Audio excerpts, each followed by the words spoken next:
Lahat tayo ay pwede maging leader. Mapalalaki man tayo o mga babae o mga kabataan. Sabi nga dito sa Article 2, Section 14 that a woman is also vital in nation building. So, ibig sabihin, kahit babae, may kakayahang mamuno, katulad lamang ni dating Pangulong Gloria Macapagal Arroyo. Pinamunuan niya ang ating bansa, which is ang Pilipinas. Kahit mga kabataan o youth, pwede maging leader. Dahil maraming klase ang pagiging leader. Depende ito sa kung ano ang sitwasyon at ang trabaho sa opisina, sa paralan, at kahit sa mga laro at iba pa. Lahat tayo ay pwede maging leader, pero depende ito kung nasa iyo ang katangian ng isang pagiging leader.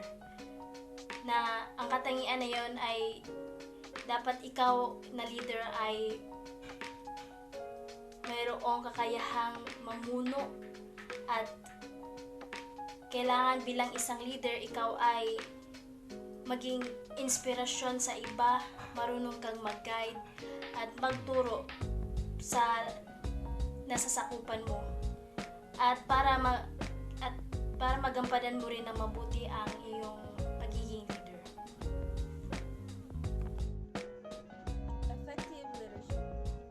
Effective leadership have power over specific traits and show specific behaviors or style of leadership. It means if you are a leader, you should show gratitude, integrity, self-awareness, and so on and so forth. And next is it is process of persuasion, for example, by which an individual or team induce a group to act.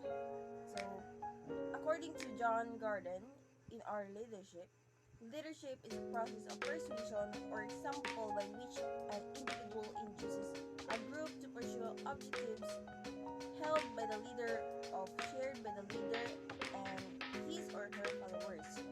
So, if we accept that definition, then leadership style is the way in which that process is carried out. Next is effective leadership involves clear communications, empathy, strategic decision making, and the ability to motivate and empower others to achieve shared objectives. So, leadership is multifaceted concept that relies on a diverse set of skills, both hard and soft, to achieve success. It demands not only technical expertise but also personal qualities that empower leadership to overcome challenges and guide their teams toward shared objectives. Next is effective leadership extends beyond authority, embracing qualities like active listening, adaptivity, and fostering a collaborative environment. Next is effective leadership also talks about empowering individuals navigating challenges with resilience and consistently steering the team towards success through a balance of vision and practicality. Next is an effective leader guides the team with a clear vision, ensuring open communication channels. So let's proceed to experimentary leaders. Since we are dealing with the concept of leadership, it is also relevant that we discuss who are the experimentary leaders. According to Gardner in 1990, Benis and Nanos in 1995, Baker, Menskins, and Porter in 2010, the following are experimentary leaders. First is they ask good questions. Second, leaders impact the way you feel. Usually, people will remember how you make them feel long after they forget what you say. Third is emphasize vision, values, and motivation. Fourth, system thinkers. Fifth, the last one, have political skills, focusing on internal relationship and trends. Autocratic or authoritarian leaders are often described as those with ultimate authority and power over others. These leaders tend to make choices based upon their own ideas alone and do not listen to their team or seek input from others.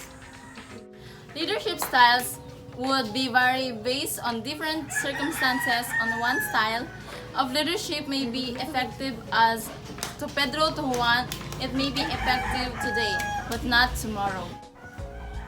These are the advantages of autocratic or authoritarian. First is good control overview, and the second is no long discussion. The third is group members know what they must do, and fourth is rules give security, and the last one is discipline. So these are the disadvantages of autocratic or authoritarian leadership style. First is defiance. Second, no development of the freedom of choice. Third, fierce hatred towards other members.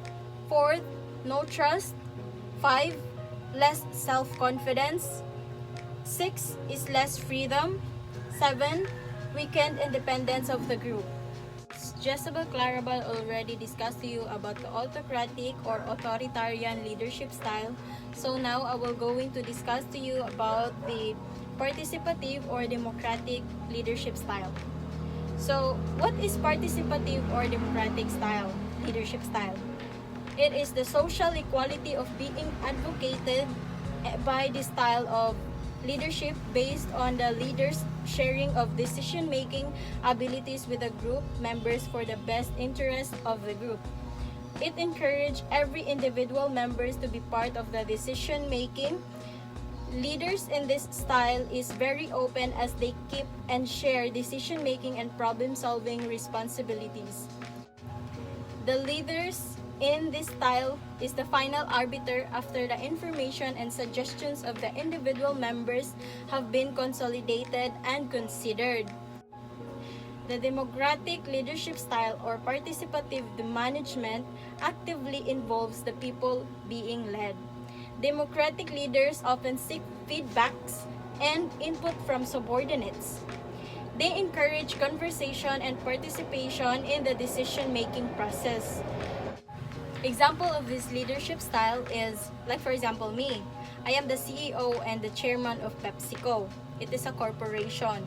So, I endeared myself to the employees and I take an interest in the personal lives of my employees and have a vision of my company's future.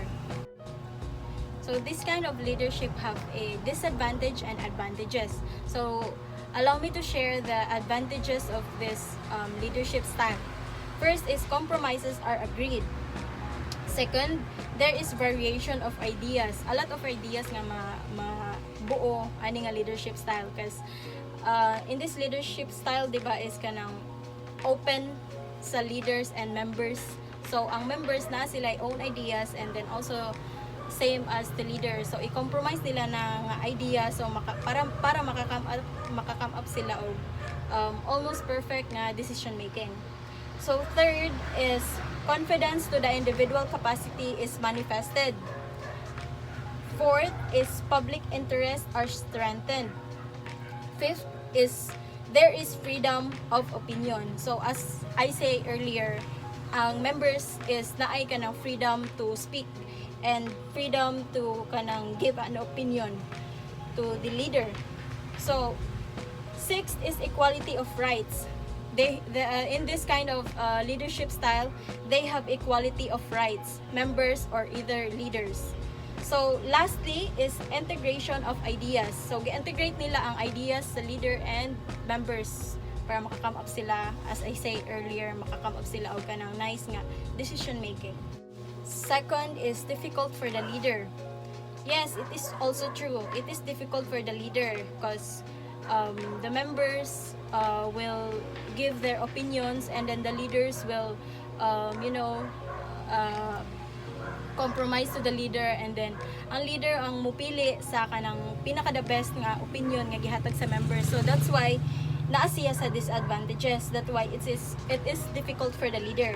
So lastly, lots of discussions could lead to boredom. So yeah, it is true also because ang taas nga discussion is makaboard jud siya kadugayan, but we need to have the leader nga kanang dili lang kay puro istorya na apoy medyo lingaw-lingaw gamay bitaw para dili pud maboard ang mga members. So that's it for my discussion. So I hope nga makasabot mo sa akong gi-discuss. Thank you.